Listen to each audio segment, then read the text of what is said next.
Hey guys, it's Mr. Mini Painter, and today I am painting Gloin from the Lord of the Rings Middle-earth strategy battle game, and specifically one of the Dwarves of Thorin's Company. I'm doing a series on all the Dwarves and of course Gandalf and Bilbo in this series, and I'm going to show you how I painted this one. I gave it a black primer and added some modeling sand, which I gave a base coat of dried bark. We're going to start with the face, and for that I'm using Bugman's Glow as a base color.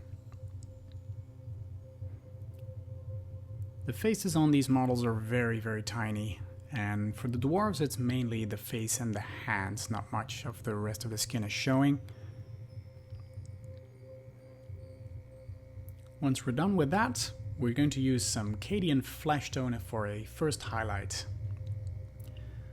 With this I like to focus on the larger part of the face, add some details if you can, leave the eyes and the sockets of the eyes very dark, and afterwards we're going to be highlighting this with some chisel of flesh and do well, more or less the same. We're going to be focusing on the raised areas, the knuckles, the nose, the lips, the forehead, etc. Then the ever so difficult eyes. I used palette witch flesh and try and paint a small horizontal line, and you make sure you use a very detailed, a fine-tipped brush. Otherwise you're going to be covering a large portion of the face and you don't want that. What you can do is add some corrections afterwards if you want, with some Bugman's Glow for example. Then the ever so difficult pupil.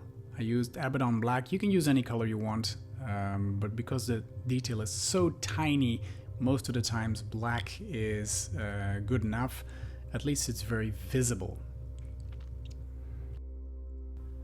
Now I'm going to focus on the beard, and I gave it a base coat of Doomble Brown. We're going for a nice orangey look. He has red hair, and I used to find it very difficult to paint this, but I found a way that works for me, so I'm going to show you how I do it. So Doomble Brown is a base coat for the majority of the hair, well basically for all of the hair, and we're going to be highlighting it. You can start darker if you want, but for him I wanted a bright orange head. Next I mixed some J.R.R orange with the Doomble Brown. You don't want to overdo it all at once, so I'm doing it in some gradual steps. And this gives a nice highlight already. Pure J.R.R orange is way too bright, so I didn't do it immediately, and build it up as we go. Make some fine lines if you're able to, and focus on some strands of hair. You get a very nice result, as you can see here. Next I highlighted the J.R.R orange with some palette witch flesh to create very tiny details on the raised areas. For example, the top of the beard, top of the head. Just small points to make it a little more interesting. And of course you can do a middle step by using J.R.R orange in a pure form before doing this, so you can build it up in as much steps as you want.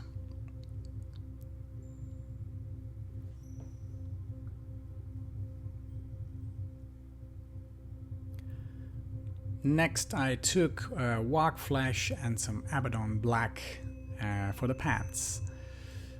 I use Abaddon Black as a darkener of color many times because you can use the pure color as a highlight of its own.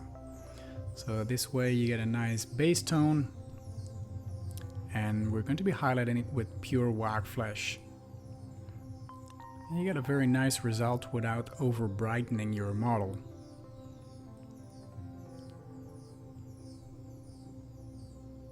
With these models I usually work from inwards out, so I start with the deepest parts of the model and then continue with the layers covering this. And the reason is that you can correct mistakes that you made in the deepest parts, and it's very difficult to add them later because you're probably touching the previously painted parts. You don't want that. So I did a final layer here by adding some palette witch flesh for a extreme highlight. Next, Abaddon Black for the boots. I want them to be dark. Very dark.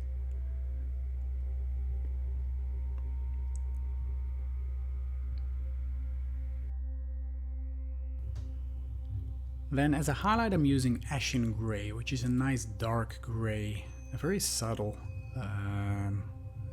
I usually try and do it in 1 or 2 steps, so you can start by mixing some Abaddon Black to your grey, but Ashen Grey is good enough in its pure form. I took it to another highlight with some Administratum Grey. And you can do the same, build it up with some mixture of Ashen Grey, or do it in a pure form, whatever you prefer. Then the majority of the model is his coat, Galvorbag Red mixed with some Abaddon Black as a base color.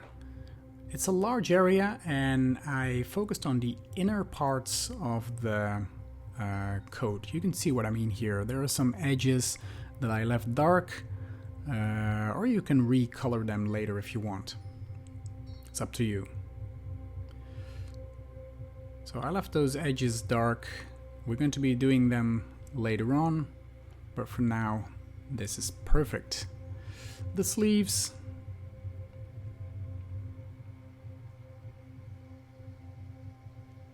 Also the upper sleeves, we're going to be coloring them in later. There's some nice details there. Next you can highlight that with Galvorbag Red in its pure form. I like the darkness of the Abaddon Black we did before, and now I'm focusing on the center parts of the how do you call that?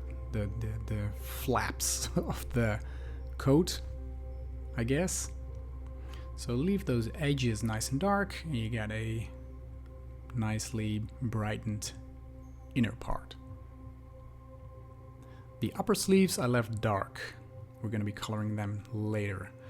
Next I took Abaddon Black and Galvorbag Red again, but now I focused on the darkness, so I added more black to it, and I did all the edges of those flaps mentioned before. So you get a reddish tone, but the main color is black. I think I mixed about 2 parts black to 1 part Galvorbag Red. I did the sleeves on his wrists with the same color. The shoulder pads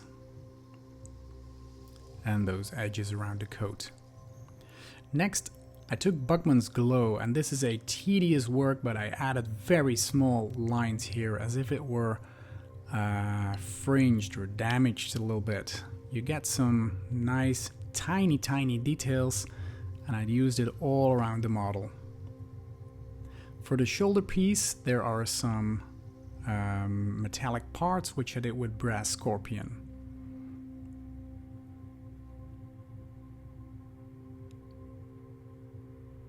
Also, that's very tiny, but it adds so nicely to all these details in these tiny models. I highlighted the edge of the shoulder pads with Wordbearer's Red, just to give it a tiny detail and make it stand out from the rest of the sleeve. Then to highlight the brass, I used Canoptek Alloy, and I tried to paint a very thin line around the brass parts. It's extremely difficult, and if you're not up to it, you can try and focus on, for example, the top of the metal parts, just to show that there's some highlight if you want. Otherwise, just leave it at brass because it's nice as well. I also added some tiny dots in between the brass components. As you can see here, I had some difficulty doing so, so I corrected a little bit afterwards, but the result is very nice. Then the axes and all the metal parts, I gave a base coat of Lead Belcher. He's holding 2 axes, and there are some buckles on his belt. The main buckle here, and there is a small clasp just above it,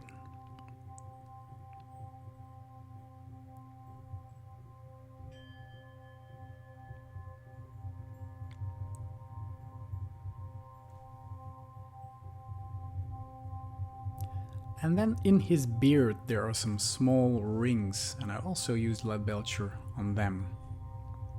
They're very, very tiny, so make sure not to touch the hair. For his belt and pouches, I used Steel Legion drab as a base coat. And I like to give him this nice bright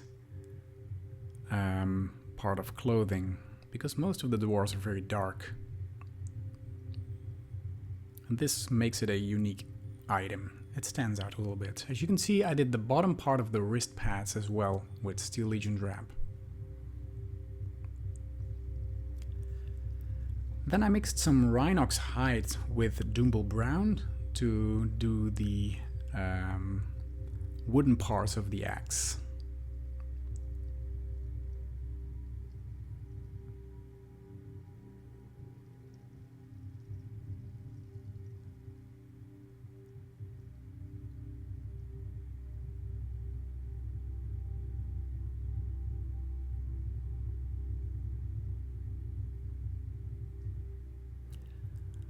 And I highlighted it with some pure Doomble brown.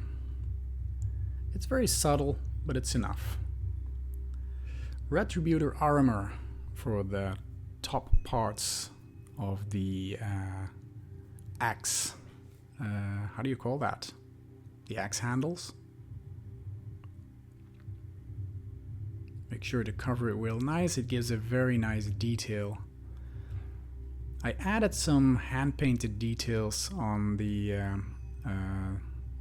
axe handle, just to make it a little bit more interesting. I then highlighted it with some mixture of Retributor armor and Stormhost silver, give it a nice silver shiny look. As a highlight, just touch those very top ends. Next, we're going back to the pouches with some Carrick stone. Add a nice highlight here and there. The buckles, the edges of the flaps.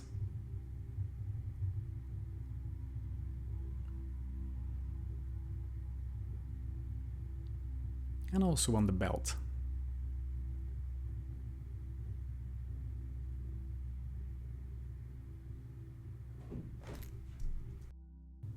With Null Oil, I washed the metal parts of this model.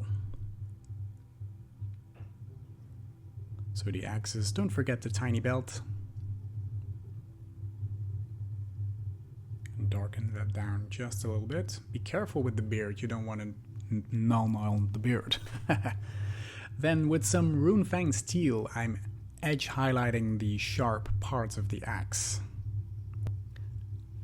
Next, with some Abaddon black, I painted some diagonal lines on the red parts of the coat just to make it a little bit more interesting. I made some squares out of it so it looks like some patchwork quilts. What do you call it? Some padding, yeah, for his coat. And finally, the wrists. I used some Skavenblight Dinge to create a nice gray pattern, not too bright. You can highlight it afterwards if you want, with maybe mixing it with some Administratum gray. And what I tried to do here is edge highlight those wrists and add a tiny pattern, which I'm trying to show here, to it. You can add some lines or a pattern if you want, depending on how confident you are painting this. It's these tiny details that make it so much more interesting. And there we have our finished Gloin, one of the dwarves of Thorin's Company. There are going to be other videos, so please keep checking the channel and subscribe if you like this kind of videos, because I will be making a lot more. For now, thank you so much for watching. I hope to see you in one of my next videos. Bye bye.